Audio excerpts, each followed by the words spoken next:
और जनता से मिल रहे हैं, उनकी समस्याओं को सुन रहे हैं। ऐसी कौन सी समस्या है जो आप अगर आते हैं असेंबली में तो सबसे पहला कदम होगा आपका? देखिए, आज के तारीख में क्या है कि अभी बारिश का मौसम है और किसानों को लेकर के हम लोग देखते हैं तो हम लोग वर्षा पे काफ़ी ज़्यादा निर्भर हैं। हमारे के यहाँ जो पहले ग्रामीण नहरें थी वो बिल्कुल ही अवरुद्ध हो गई है और सिंचाई की जो समस्या है हमारे यहाँ किसानों को लेकर के वो वर्षा आधारित माने भगवान भरोसे हो गया।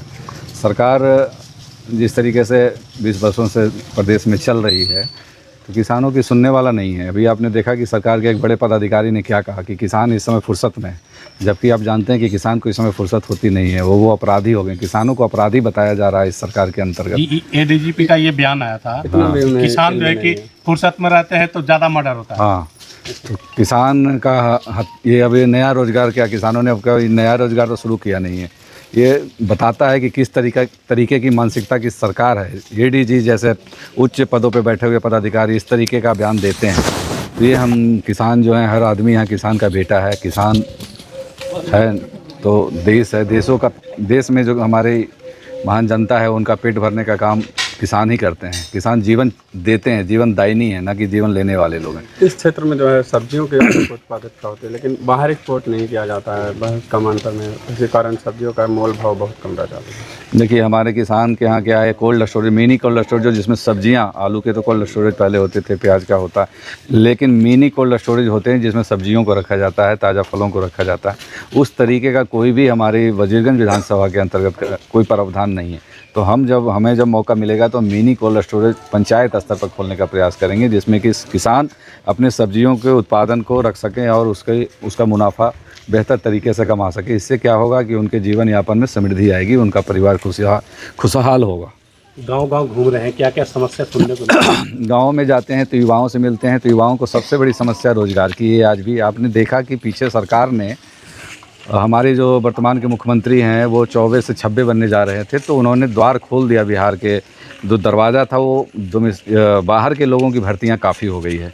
हमारा के यहाँ जो 35% महिलाओं की आरक्षण की बात की जा रही थी तो बाहर की, अभी हम सभी स्कूलों में जाते हैं तो देखते हैं कि वहाँ बाहर के महिला शिक्षक, पुरुष शिक्षक आए हुए, दूसरे राज्यों के शिक्षक। हमारे युवा बेरोजगार हैं और दूसरे राज्यों के युवा आकर के यहाँ नौकरी कर रहे हैं। ये हमारे लिए बड़ा ही विषम परिस्थिति है हमारे युवाओं के लिए। और हमारे युवा दूसरे राज्यों में जा रहे हैं जहां भाषा के आधार पर पीटा जा रहा है। और आप देखिए कि जिस सरकार में इस तरह की घटनाएं हो रही है, हमारे वजीरगंज विधानसभा के अंतर्गत तरमा पंचायत के अंतर्गत एक व्यक्ति की लाश कल शाम को आई है जो महाराष्ट्र में हिंदी बोलने के कारण मारे गए। तो इस तरीके का व्यवधान हो रहा है। और जबकि बिहार में भी उनकी सरकार है, केंद्र में भी उनकी सरकार है, महाराष्ट्र में भी उनकी सरकार है, लेकिन सरकार सुरक्षा नहीं दे रही है हमारे, और हमको परदेसी और प्रवासी बोला जाता है। यह सरकार की नाकामी को उजागर करता है। अभी वोटर लिस्ट का पुनरीक्षण कराया जा रहा है, ऐसे में उसका किस नजरिए से देखते हैं? नहीं, देखो, बैठा बनिया क्या करे। और चुनाव आयोग को तो, चुनाव आयोग जो आज की तारीख में भोज के, हमारे के यहाँ एक कहावत है, भोज के आगू कोहड़ा।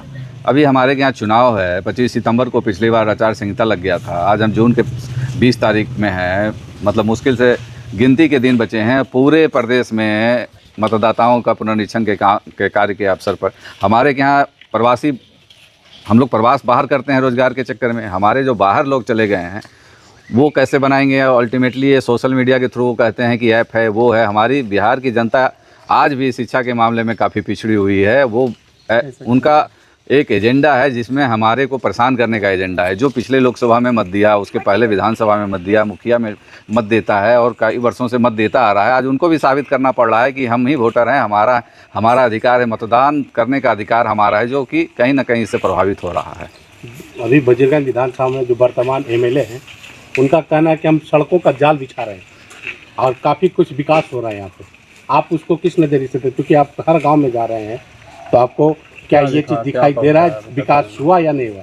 नहीं, मैं तो अभी क्षेत्र में घूमता हूं तो सड़कों का जाल जो बिछा हुआ था उसको भी देखते हैं कि आज के तारीख में उसमें रिपेयरिंग तक नहीं हुई। पिछले 5 साल पूरा होने को आया, लेकिन सरकार, जो कॉन्ट्रैक्टर होता है, जो विक्रेता होता है, उसकी जिम्मेवारी होती है कि 5 वर्षों तक वो कालीकरण सड़क को बिल्कुल ही रिपेयर करता रहे, गड्ढा भी रहे तो उसको भरने का कार्य किया जाए। लेकिन अभी तो कई जगह सड़कें ऐसी है जहां अभी थोड़ा सा बारिश हुआ है तो आप देखेंगे कि उस पर कीचड़ ही कीचड़ है। ये सड़कों का जाल ये क्या बिछाएंगे? इनको तो हमने देखा है कि ये नाली का उद्घाटन कर किए चलते हैं, गली में PCC दे दिया किसी को 50 फीट, उसका उद्घाटन करते चल।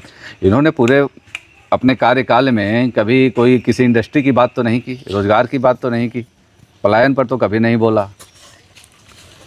तो आपके आने से क्या कुछ बदलाव होगा? नहीं, देखिए हमारा सीधा उद्देश्य है कि जो हमारे युवा हैं बाहर जा कर के पलायन कर रहे हैं उनको स्थानीय स्तर पर रोजगार उपलब्ध कराया जाए। जैसे हमारे के यहाँ एरू स्टील प्लांट, आप जानते हैं कि 2009 से वो अधिकृत है ज़मीन, लेकिन उस एरू स्टील प्लांट का कुछ नहीं हुआ।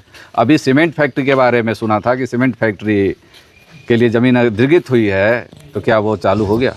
नहीं हुआ। निश्चित रूप से हमारे वजीरगंज विधानसभा में आप देखिएगा, खास करके मानपुर प्रखंड में तो अपराध काफ़ी बढ़ा हुआ, नित्य दिन अपराध की घटनाएं हो रही है। और आज की तारीख में वजीरगंज विधानसभा जो सुरक्षित और समृद्ध होना चाहिए था, नहीं है। आप देखेंगे मानपुर का जाम आज तक कोढ़ बना हुआ है वजीरगंज विधानसभा के लिए, मानपुर के वासियों के लिए। तो इस तरीके से जाल ये क्या बिछाएंगे? ये खुद ही अभी तो कुछ दिन पहले विधायक जी बोले थे 100 गो सड़क का शिलान्यास किए हैं, प्लस 500 चापाकल दिए हैं वजीरगंज विधानसभा में। हाँ, तो ये हमारे माननीय विधायक की क्षमता उतनी ही है कि चापाकल ही दे सकते हैं। जब जल नल घर घर पहुँच गया तो फिर चापाकल देना पड़ रहा है, तो या तो जल नल सरकार की उपलब्धता में ना गिना जाए, वो विफलता गिना जाए। जब घर घर जल नल है तो फिर चापाकल की क्या जरूरत पड़ी? और चापाकल गर्मियों के जब हम प्यासे थे, हमारा गला सूख रहा था, उस समय हमको पानी नहीं दिया गया। अब बरसात का सीजन आ गया, ज़मीन पानी ऊपर से बारिश हो रही है, लेयर उठ गया, वहाँ भी चोरी कर रहे हैं। 120 फीट जहाँ बोरिंग करनी है, 150 फीट जहाँ करनी है, वहाँ 60 फीट करके निकल रहे हैं। वो एक कमाई का जरिया बना हुआ है उनके लिए। हमारा गाँव का ही समस्या है, शेखा बिहार कहीं ये पैन जो भरा हुआ है, ये नगर निगम और गाँव के बीच में है, उल्टा जा रहा है नदी में पानी, और इसका अभी तक निदान नहीं किया गया है। वो पिछली बार भी जब मैं चुनाव में आया था तो ये समस्या थी, अभी तक निदान। और वर्तमान विधायक आए थे, उनको जिताया वजीरगंज की विधानसभा की जनता ने, लेकिन कभी सवाल नहीं उठाया, न कभी कोई प्रयास किया। सवाल तो कई बार किए उनसे, आपने किया, लेकिन उन्होंने सदन में नहीं इस बात को उठाया, ना उस पर कार्य किया। देखिए, सवाल आप उठाएंगे, लेकिन वो माननीय विधायक है, उनकी रिस्पॉन्सिबिलिटी है कि हमारी जनता हमारे प्रतिनिधि हैं। वो हम यहाँ 3.5 लाख वजीरगंज विधानसभा की जनता अपने प्रतिनिधि को क्यों चुनते हैं? कि वो हमारी आवाज़ को उठाएंगे, वो सदन में बोलेंगे, वो DM को बोलेंगे, उनको जहाँ उचित प्लेटफॉर्म मिलता है वहाँ जाके बोलें और हमारे कार्य का निदान करें। लेकिन ऐसा तो कर नहीं पा रहे हैं, तो कहीं ना कहीं जनता बदलाव तो चाहती है।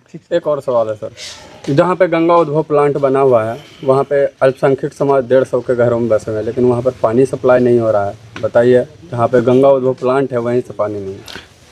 अभी हमारे एक मित्र ने कहा तो कि 500 चापाकल दिया है, फिर भी पानी की समस्या है। या तो विधायक जी झूठ बोल रहे हैं या फिर हमारे कार्यकर्ता झूठ बोल रहे हैं। कहीं ना कहीं ये विफलता दिखाती है ना, जहाँ रिक्वायरमेंट है वहाँ पानी नहीं है, और जहाँ नहीं रिक्वायरमेंट है वहाँ पानी है।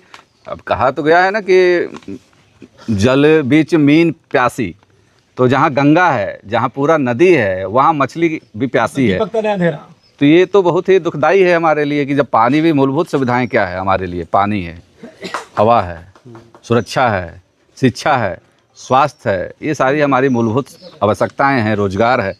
अगर पानी भी नहीं दे सकते तो मुझे लगता है कि इस बार वजीरगंज विधानसभा की जनता उनको पानी पिला देगी। बदलाव की बहार है। ठीक सर, थैंक यू सर। पूरा परिचय। चित्रंजन कुमार उर्फ चिंटू भैया, अध्यक्ष मागधी सेना, पूर्व प्रत्याशी वजीरगंज विधानसभा, साथ ही भावी प्रत्याशी भी।